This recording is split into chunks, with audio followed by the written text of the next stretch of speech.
Hello. So this video is going to be a mental health video, so if that's not your thing, then switch off and we'll see you another day perhaps.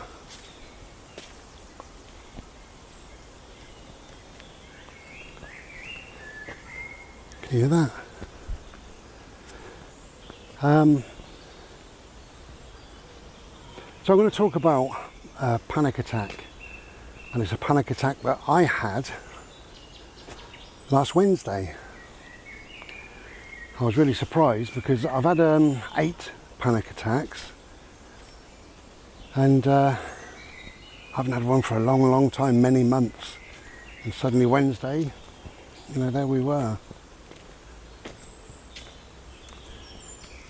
Anyway, so as I'm making this, you won't see this for a few days probably, but it's Friday morning and we're coming to the woods to try and clear my head. I've got I don't know what it is, a muzzy head, a woolly head, don't know what you want to call it really. Bode, don't lick, thank you. And that's all because of the panic attack. So I just thought I'd talk you through it if you've never experienced a panic attack, but if you have, then this is my experience, and obviously it's going to differ from yours, but it's just a few things I've learned along the way really.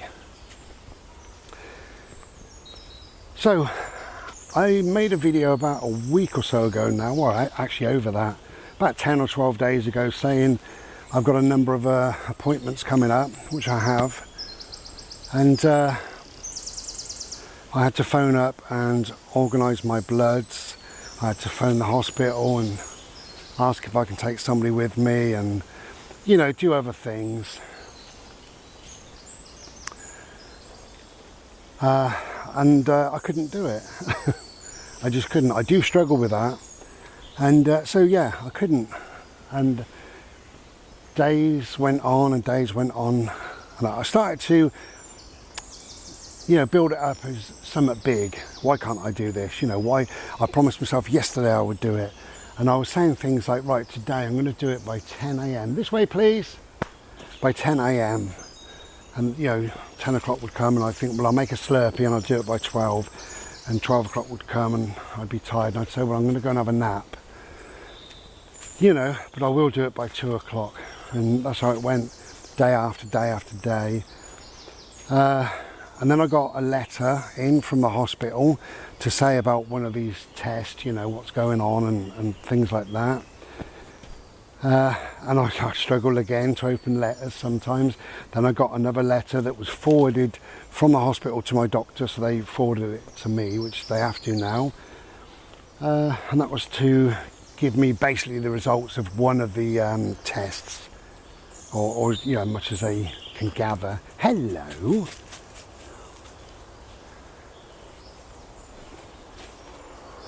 Anyway, what I'm saying is there was a number of things going on, but in the end I phoned, you know, I arranged the blood test, so that's good. We've got a woodpecker over that way. Don't know if you can hear him. Now I had the camera on zoom. Oh, that's all right. Yeah, so there was a lot going on, a real lot, you know, certainly a lot in my head. And I had to arrange, you know, these, have a chat with people about the little squirrel on the tree. See him? There he is, look. Hello, my lovely.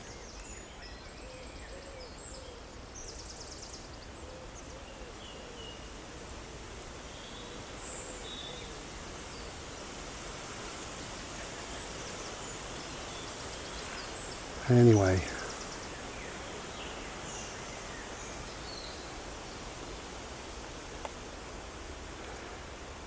yeah, so as I say, there was a lot going on. I had to phone up and I had to arrange this and arrange that and speak to people, and you know, I do struggle with it sometimes. Where's my boat?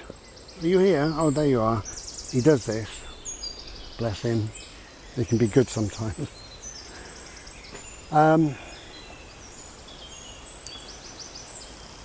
And obviously I'll worry about things, you know, I've got to have, as you know, I've got to have the camera at the old, you know, the brown cave.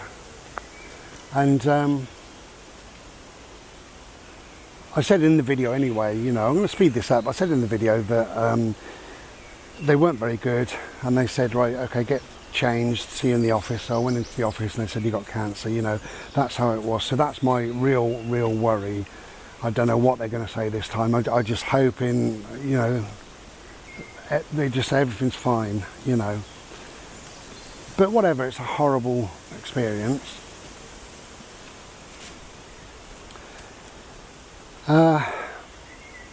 And things were just getting to me. It's all bloody medical, you know, and I was getting pissed off with it, and, you know, things were keeping me awake at night. So, you know, it is what it is. And then on the Wednesday, what happened was I was aware of the postman, but I didn't go and check my letterbox. I just forgot, really. So I went to lock up at night. And this way, please. This way. Bode. Bodie. This way. Thank you. This way. This way. Across there. This way.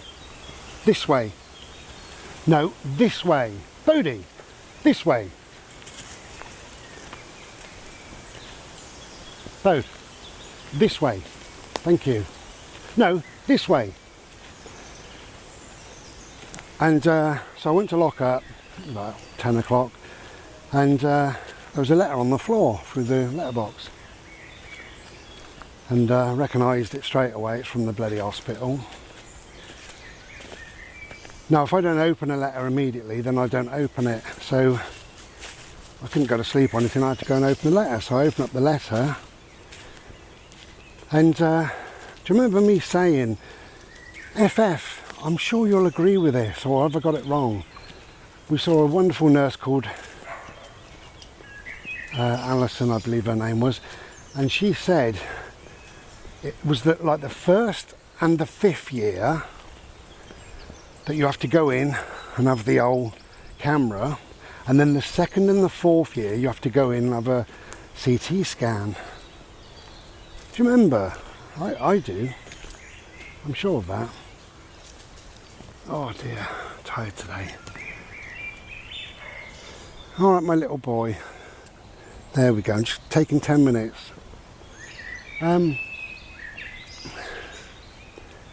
So that's it been in my head, right, for a long time, that is the scenario. Come here, please. Come here. Thank you. That we have the 1st and the 5th year is the camera. So I've got the appointment for the camera. This letter on the Wednesday is for a CT scan. So why are they doing both together? And it kind of worried me. As I'm reading it, I got boiling hot, really, really hot, and ripped the t-shirt off, put the fan on, opened the window, and you know, I just went, really. My head wasn't there, you know, not on my.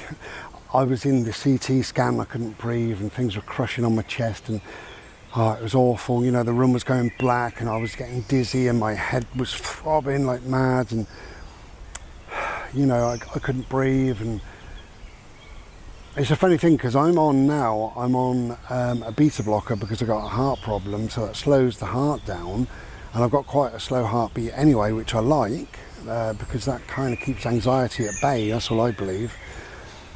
And I was aware that my heart was trying to beat really fast, and it couldn't. This drug was keeping it, or trying to keep it at a reasonable pace, you know. I was full of panic, full of, I don't know what I was full of. It was awful. And it went on, and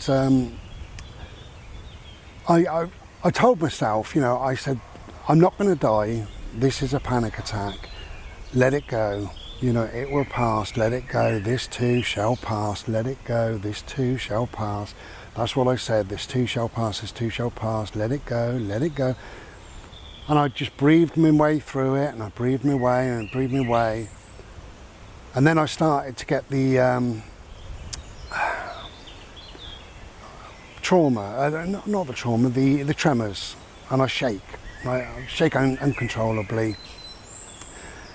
And that mostly is towards the end of the panic attack. So I thought, this is it, you know, just breathe your way through.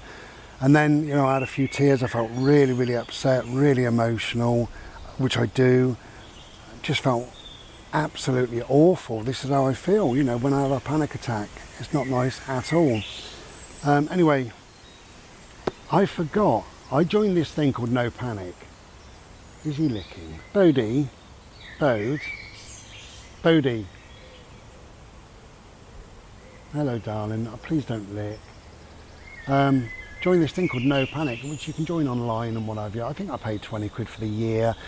And, you know, you get some help, some guidelines, some telephone lines, some this and that. And one of the things you get is a 4-minute talk down audio thing that you can set up on the computer, which I have. And you don't have to log in, it's just there, it's just on the front screen, you know. And I could have gone bang and listened to that for the 4 minutes and had a talk down, but I couldn't think. How weird, I've been wanting to try that when I'm in a panic attack and I couldn't get there. Just couldn't use it, didn't think. Anyway, whatever. So cut a long story short, after a little while I'd had a Slurpee and what have you, and I really wasn't feeling well, and I thought I'm going to have to go to bed, you know. So I went to bed. It was about midnight. It was probably 2 hours, not 2 hours of a panic attack, but 2 hours from when I picked up the letter until I went to bed.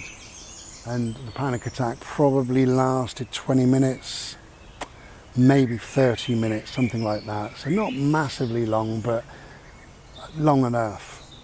And it left me with this horrible, bad head. So I couldn't sleep on Wednesday night.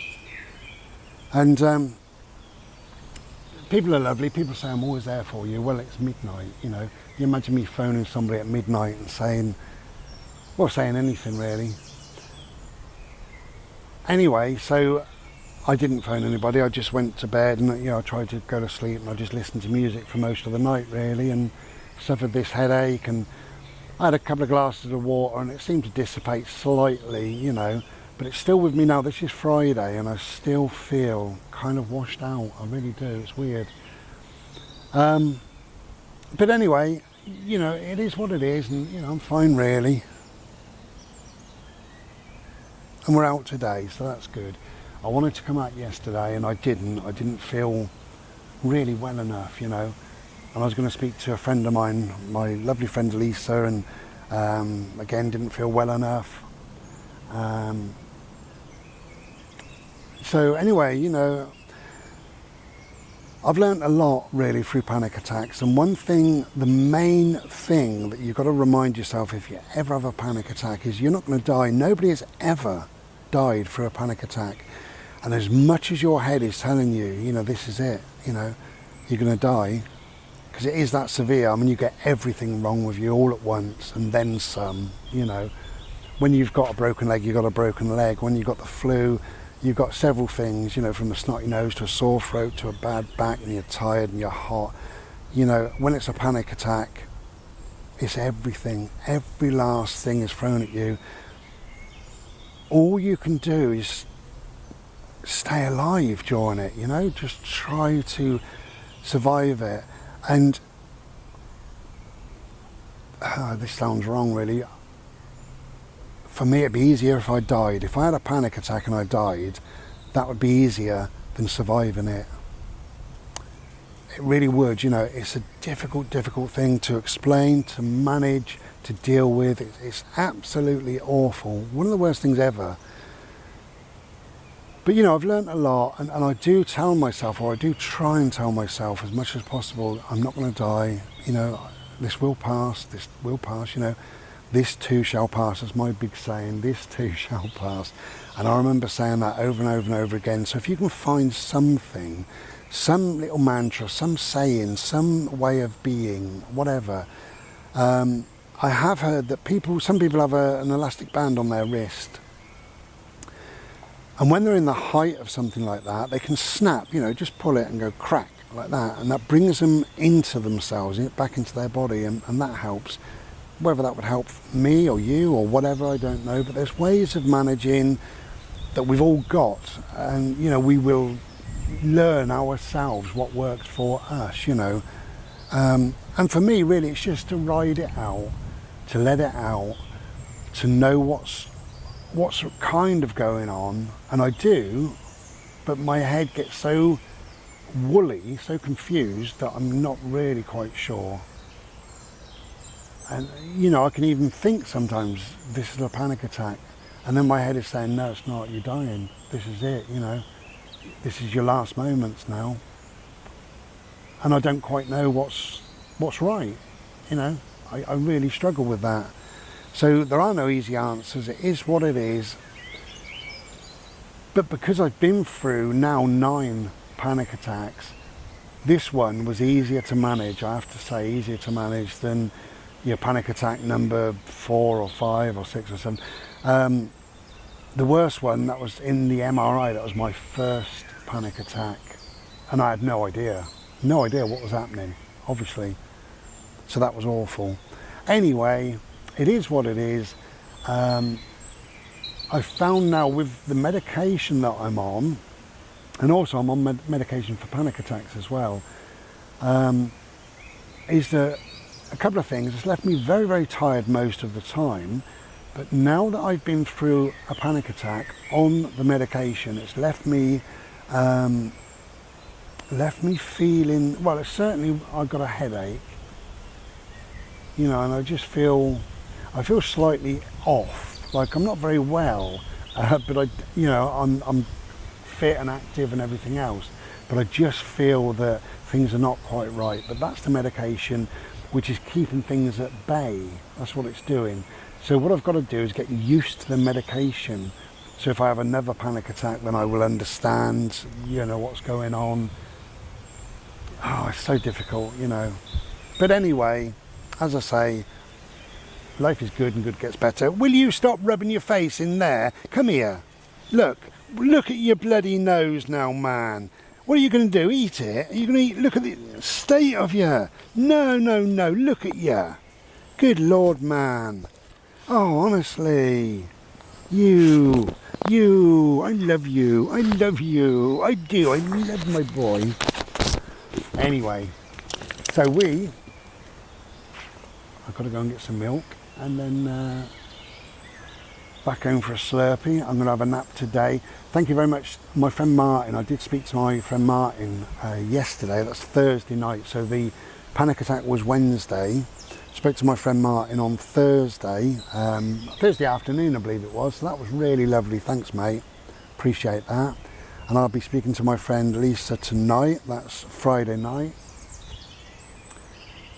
So all that helps, you know. I don't know if anything helps, really, if I'm honest. I think time, you know.